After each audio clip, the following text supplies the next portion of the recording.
ये सवाल एक बार फिर से उठने शुरू हो गए के सिवा सर कि क्या पाकिस्तान के टुकड़े टुकड़े होने का काउंटडाउन फिर से शुरू हो चुका है क्या? हाँ बिल्कुल, देखो प्रत्युष, इसमें कोई शक नहीं। पहले तो यह समझना पड़ेगा, बलूचिस्तान कभी भी पाकिस्तान का हिस्सा नहीं था जब भारत और पाकिस्तान बने। 1948 में जबरदस्ती बलूचिस्तान को इन्होंने कब्जा किया और 1948 से लेके आज तक इन्होंने जो जेनोसाइड किया है बलूचिस्तान में, उनको एक्सप्लॉइट किया है। आज भी 77,000 के करीब बच्चे जो 20 से लेके 30 साल की उम्र के हैं वो गायब है।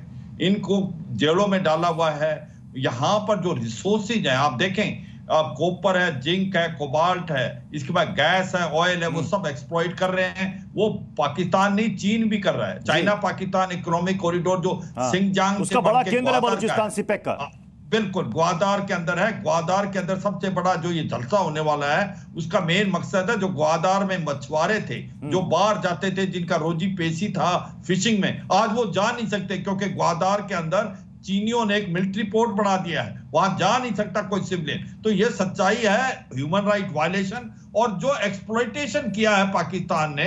मगर ये भी सच्चाई, पाकिस्तान वैसे भी टूटने के कगार पे। ये हालात पूरे पाकिस्तान में आप देखें कि इसके 4 हिस्से इसलिए होंगे, चाहे वो खैबर पख्तूनख्वा है, बलूचिस्तान है, सिंध है या पंजाब है, और पीओजे के और गिलगित बाल्टिस्तान तो भारत में मिलेगा क्योंकि भारत का हिस्सा। उसकी वजह यह है क्योंकि आप देखें ये बलूचिस्तान को दबा नहीं पाएंगे। बलूचिस्तान लिबरेशन आर्मी सक्रिय हो रखी है, लोगों में तूफान आर पार की लड़ाई लड़ने वाले हैं, वो अब मानने वाले नहीं। अब ये सच्चाई है, ये बार बार उंगली भारत की तरफ करते हैं। भारत का कोई लेना देना नहीं है। आप 1948 से लेके मुझे वो समय बता दें जब बलूचिस्तान में कोई नारा नहीं था फ्रीडम स्ट्रगल का, अभी भी फ्रीडम स्ट्रगल का।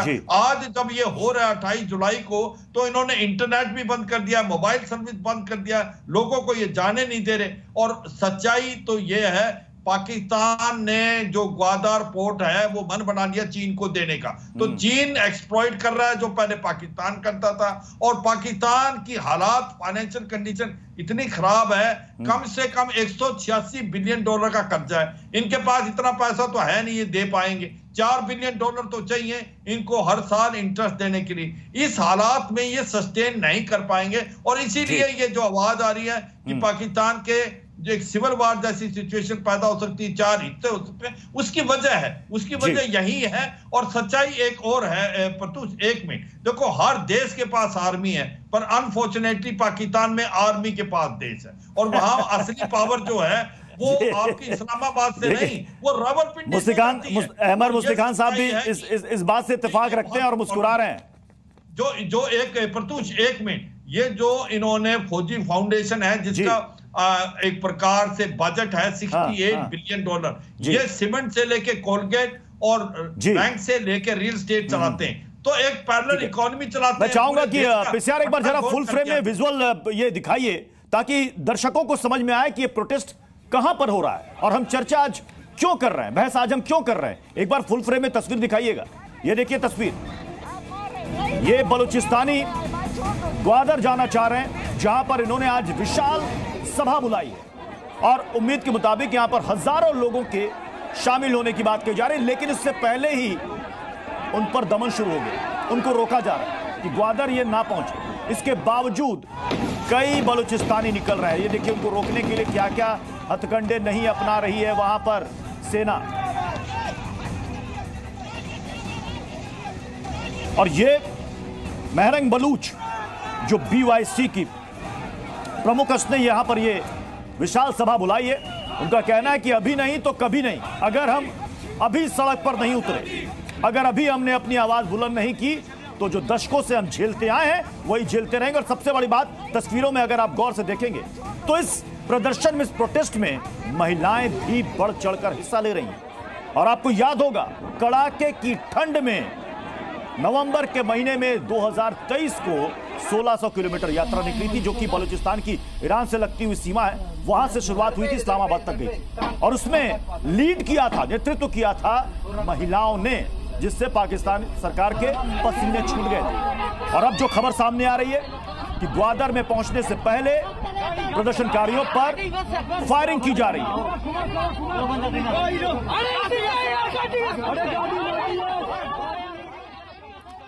हयात साहब, क्या महरंग बलूच 31 साल की उस नौजवान महिला से डर गई पाकिस्तानी हुकूमत?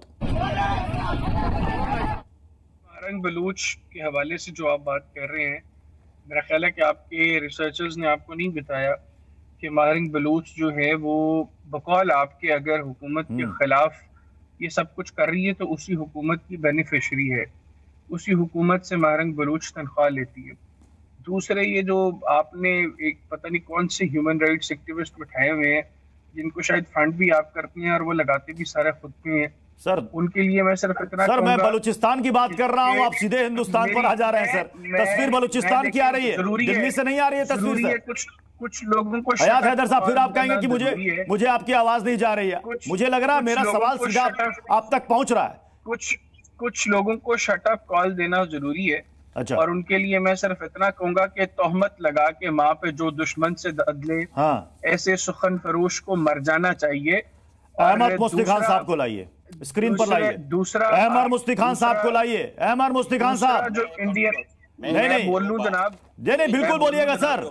आपने कहा ना कि आपने कौन से ह्यूमन राइट एक्टिविस्ट को अपने पैनल में बैठाया है। मुझे बोलने, आप इनको नहीं पहचानते कौन है? बोलने दे मुझे बात नहीं, मैं नहीं जानता इनको, इनको आप लोग ही जानते हैं। आप लोग पढ़िए, दो तीन जो छिछोरे किस्म के नमूने आप लोगों ने। दिक्कत क्या है पता है सर? हयात हैदर साहब, डॉक्टर अमजद यूब, अभी आपने वो साबित भी कर दिया, और इसीलिए बलूचिस्तानी आंदोलन कर रहे हैं। आप किसी बलूचिस्तानी को पहचानना नहीं चाहते, जिनको आप लोग फंड करते हैं, जानना नहीं चाहते। बलूचिस्तान हमारा है, बलूची अवाम हमारी है, हम लोग उनके साथ सारे मामला खुद सेटल करेंगे। आप बिल्कुल परेशान ना हो। आप भारत में जो 60 अलहदगी पसंद तहरीकें चल रही हैं, आप उनके लिए सोचें, उन पर बात करें। हयात हैदर साहब, बलूचिस्तानियों को सुन तो लीजिए, स्क्रीन पर रखिएगा। हयात हैदर साहब को और मुफ्ती खान साहब को दोनों को रखिएगा स्क्रीन पर। हयात हैदर साहब, आपसे गुजारिश है, अरे बलूचिस्तानियों की आवाज तो सुन लीजिए। स्क्रीन पर भी दबाना चाहेंगे क्या? खालिस्तानी इलेक्शन जीत रहे हैं क्या सर? डिबेट में भी बलूचिस्तानियों की आवाज दबाना चाहेंगे? सड़क पर तो दिख रहा है सर। आप चर्चा में तो कम से कम आवाज मत दबाइए। आप पाकिस्तान के मामलात पर परेशान ना हो। पाकिस्तान की, बलूचिस्तान हमारा है, बलूची अवाम भी हमारे हैं, हम खुद सेटल कर लेंगे सारे मामलात को। और ये जो साथ आपने बैठाया हुआ है, जिसको आप फंड करते हैं, इस तरह के नमूनों को ना बिठाया करें खुदा। आप लोग मजाक उड़ाते हैं। इंडियन लोग भी अब जानते हैं कि भारतीय मीडिया किस तरीके से मामलात पर खेलता है।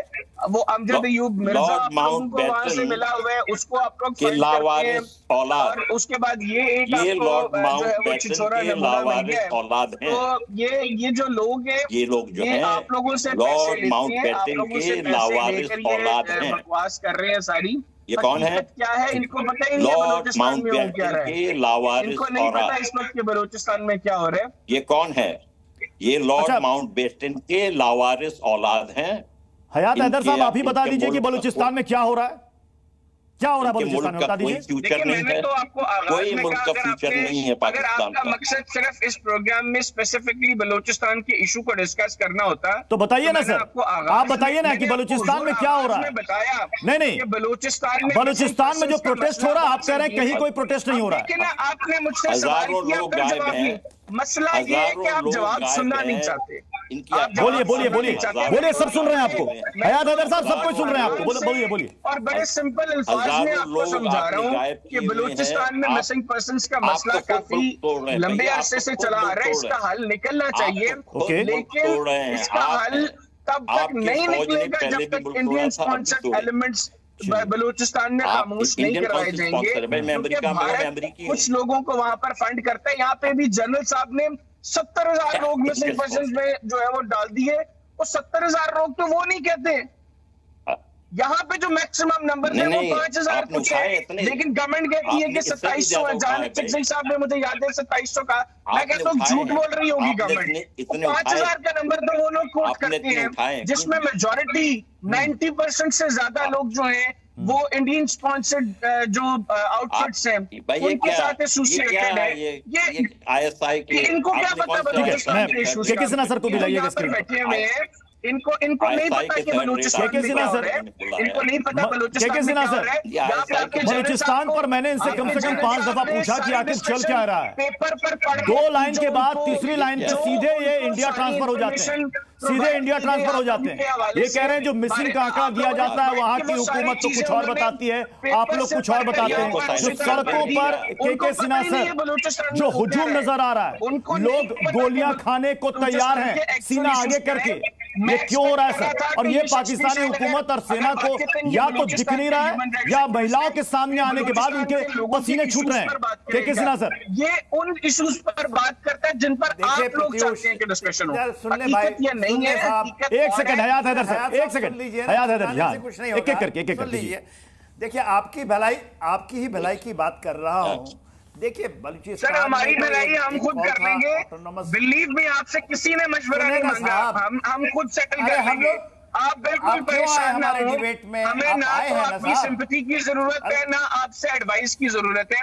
हमें पता है अभी हमारी भलाई चाहते नहीं है। जो अत्याचार कर रहे हैं, महिलाओं का बलात्कार करते हैं आप लोग, मतलब जो दिमागी शैतानी हो उससे आप क्या भलाई एक्सपेक्ट करेंगे? आप लोगों से अरे हयात साहब पूरे पाकिस्तान के अंदर में जिस तरह से आप जिस तरह से चीजों को किया है आपको सुनना पड़ेगा, क्योंकि नेशनल डिबेट भारत का है ये। हमारा मुल्क सुनिए सुनिए सुनिए सुनिए सुनिए साहब, चीजें खराब सुनिए हजूर, टूटने के कगार पे आ गए, 100% टूटेगा प्रत्युष। देखिए प्रत्युष 100। एक सेकंड हयात हैदर सर, हयात हैदर साहब, एक सेकंड हयात हैदर जी, अभी आप कह रहे थे ना, अभी आप कह रहे थे कि आप चर्चा नहीं चाहते, और अभी आप लगातार बोल रहे हैं, आप लगातार बोल रहे हैं, किसी को बोलने भी नहीं दे रहे हैं। हयात हैदर जी, इवन आप हैदराबाद, हयात हैदर जी, आपने अपनी बात रख दी, आपने अपनी बात रख दी, दूसरे पैनलिस्ट को बोलने दीजिए। जी के सिन्हा सर लाइएगा स्क्रीन पर, सुनिए के सिन्हा सर क्या इश्यूज हैं। मैंने पिछले घंटे से लोगों की बातें सुन रहा हूं, आज के दिन एक भी बात इन्होंने बोली की जो बलूचिस्तान के हवाले से। 28 जुलाई को क्या हो रहा है सुन लीजिए, सुनिए ना साहब, सुनने की तिहाफ रखें। देखिए बलूच नेशनल असेंबली की बात, एक प्रोविंशियल वहां पर असेंबली की बात होती थी। आपके पाकिस्तान ने अभी गोदार के अंदर में एक मिलिट्री कैंप भी बनाना, आप नए वहां पर पूरा कोर खड़ा करना चाहते हैं। इसके अलावा जिस तरह से ना, सुने ना साहब, सुने ना साहब, की तकलीफ है आपको, सीपैक की तकलीफ है। सीपैक नेचुरली खत्म होगा, सीपैक तो खत्म हो चुका साहब, वो आपको खाएगा ही खाएगा, आपको चाइना का एक डीप स्टेट बना देगा। आप लोग सब तैयार हो जाइए। ये जो आप कहते हैं ना अल्लाह अल्लाह अल्लाह, आप नाम करेंगे वहां पर और वहां से आएगा मैंडरीन। देखिए सुनिए बात क्या है, बलूच नेशनल असेंबली की जो प्रकल्पना हुई है, जो रेफरेंडम होने वाला है, और पूरे 1.23 करोड़ लोग, एक नहीं एक दो नहीं, यह केवल ट्राइबल नहीं है। जो आप पहले बात करते थे ना कि हम बगूती ट्राइब को खत्म कर देंगे, मारीस को खत्म कर दिया आपने मंगलास को खत्म कर दिया, 18 ट्राइब को खत्म कर दिया आपने वहां पर, उनके बहु बेटियों को भी नहीं छोड़ा आपने, घर घर से युवाओं को मारा। अब तो ये मिडिल क्लास के हाथ में चला गया भाई मेरे। और हमारे जो ये मुस्कान साहब बैठे हैं, ये है चेहरा, ये लोग है चेहरा। अब तो केवल आपके उन जगहों पे आ गया, अर्बन एरिया पे आ गया। कैसे रोकेंगे आप साहब, आप कैसे रोकिएगा? ये देखिए 43% ऑफ योर टेरिटरी जो आपका है ना, 43% सबसे बड़ा आपका ये प्रांत है, सबसे बड़ा प्रोविंस, ये तो खट के निकल गया है हाथ से। ठीक है, इस आपने वहां राजा कौशिक जी, ऑपरेशन पाकिस्तान सर मैं आपके पास दोबारा आऊंगा। राजा कौशिक अभी चला रहे, राजा कौशिक जी, अब आप सुनिए एक चीज मैं और बता दूं, एक सेकंड, ठीक है, ओके सर। देखिए हम लोग तो बीएलए की बात ही नहीं कर, बलूच लिबरेशन आर्मी के ऑपरेशंस की बात ही नहीं कर रहे हैं, बलूच रिपब्लिकन आर्मी की बात नहीं कर रहे हैं, बीपीएलएफ की बात नहीं कर रहे हैं। वो तो टीटीपी के साथ, देखिए उसके दो चीज चल रहे हैं, एक रेफरेंडम जो पॉलिटिकल है, और एक जो यहां पर एक्चुअल जो लड़ाई कर रहे हैं, जो फ्रीडम फाइटर है बलूच के, उन्होंने टीटीपी से हाथ जोड़ लिया है। उसके बाद ग्रेटर है, ईरान भी इसमें शामिल हो चुका है, क्योंकि वहां पर हजारा कम्युनिटी के ऊपर इन्होंने जो किया है, तो एक बड़ा कॉज है। कहां से रोक पाएंगे मेरे भाई ये लोग? जी ठीक है। राजा कौशिक जी, जो बार बार जो ये ब्लेम पाकिस्तान की तरफ से लगा दिया जाता कि ये सब कुछ हिंदुस्तान करवा रहा है। आपने देखा बांग्लादेश कैसे बना, उसके बाद अब बलूचिस्तान, गिलगिट बाल्टिस्तान, पीओके जो हमारा है, हिंदुस्तान का है, पीओके के लोग कह रहे हैं कि साहब अब हम हिंदुस्तान में मिलना चाहते हैं, बहुत दिन हो गए, अब हमसे यहां बर्दाश्त नहीं होगा। और कई बार बलूचिस्तानियों ने भी कहा कि हम हिंदुस्तान में मिलना चाहते हैं। अब साहब यह है कि आप अपने मुल्क को संभाल नहीं पा रहे हैं, वहां पर लोगों पर जुल्म ढा रहे हैं, और अब उनकी आवाज भी आप चाहते हैं कि बंद कर दिया जाए। जी बहुत शुक्रिया। अच्छा, बुनियादी चीज ये कि जैसे आपने कहा कि बलूचिस्तान में इशू है, लेकिन आप ये देखें कि पाकिस्तान के अंदर अगर बलूचिस्तान में आपको लग रहा है कि इशू आ रहा है, लेकिन अमेरिकन स्टेट डिपार्टमेंट जो है, जो लिस्ट जारी कर रहा है, ट्रैवल लिस्ट, वो तो कश्मीर के हवाले से दे रहा है, मणिपुर के हवाले से दे रहा है, इंडिया के हवाले से दे रहा है कि भाई यहाँ पे ट्रैवल करते हुए सोचें। बलूचिस्तान पे तो उसने ऐसा नहीं किया। अच्छा, नेशनल असेंबली या रेफरेंडम की बात की, ये तो कनाडा में खालिस्तानी जो बैठे हुए हैं, जो सिख बैठे हुए हैं, उन्होंने ये सारे एलिमेंट करके वो सब गुजार चुके हैं। ये जो आप कोशिश कर रहे हैं, जो आप कह रहे हैं बलूचिस्तान में लोग कर रहे हैं, खालिस्तान तो बिल्कुल अलहदगी के लिए तैयार बैठा हुआ है। आप देखें कि उनके साथ जनरल शाहबेग के साथ आपने क्या किया, जनरल सैना साहब बैठे हुए हैं, मैं पहले राजा काशिफ जी, आज बलूचिस्तान में इतनी बड़ी सभा होने वाली है, आप प्रदर्शनकारियों को जुटने नहीं दे रहे हैं, पहले ही उन पर फायर खोल दे रहे हैं आप, और आप बात हिंदुस्तान की कर रहे हैं। देखें, बात हिंदुस्तान इस वक्त बलूचिस्तान की बात सर, पहले बलूचिस्तान को संभाल लीजिए सर, पहले बलूचिस्तान को संभाल लीजिए, ठीक करें। देखिए, अमेरिकन स्टेट डिपार्टमेंट आपके लिए जो कह रहा है उसके ऊपर गौर करने की जरूरत है। आप क्यों नहीं कर रहे यार गौर? अहमद मुफ्ती खान साहब, इस पूरे डिबेट में मुझे नहीं लगता कि पाकिस्तान के हमारे पैनलिस्ट बात भी करना चाहते हैं। क्या वजह है मुफ्ती खान साहब, देखिए क्यों बात नहीं करना चाहते? क्या उनकी दुखती रग है? ये बलूचिस्तान, उनको भी अंदर अंदर ये गिल्ट है कि हमने धोखे से बलूचिस्तान को खुद में मिलाया और उनके साथ जुल्म सितम ढाए, और आज भी वही बदस्तूर जारी है। मुफ्ती खान साहब, देखिए पाकिस्तान तो नाकाम स्टेट है, फेल्ड स्टेट है, इसकी तो कोई फ्यूचर नहीं है। देखिए, मैं आपसे एक गुजारिश करना चाहता हूं, मैं तो खुद United states of south Asia में यकीन रखता हूं। मैं तो चाहता हूं कि ये पूरा एशिया एक हो, अखंड भारत जिसको हम कहते हैं, अखंड भारत। मैं तो वंदे मातरम कहता हूं। चलिए सर, अब समय इजाजत दे रहा है, इसलिए इस बहस को यहीं पर समाप्त करना पड़ेगा। बहुत बहुत शुक्रिया।